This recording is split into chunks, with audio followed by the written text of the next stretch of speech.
Modal verbs do not take s in the third person. There is no difference between first person, second person or third person forms. Positive.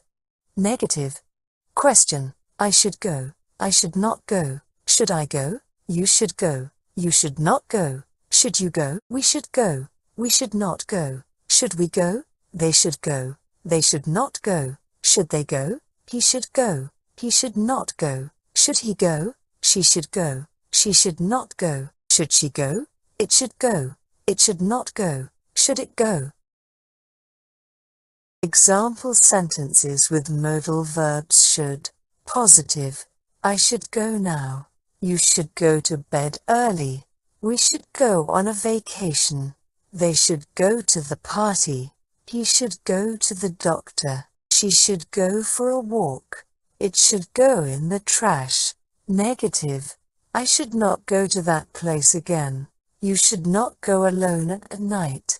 We should not go without a plan. They should not go to that dangerous neighborhood.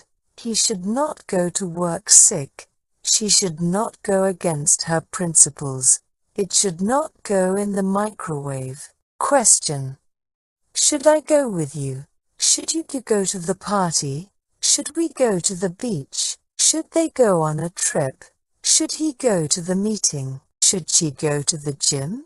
Should it go in the blue container?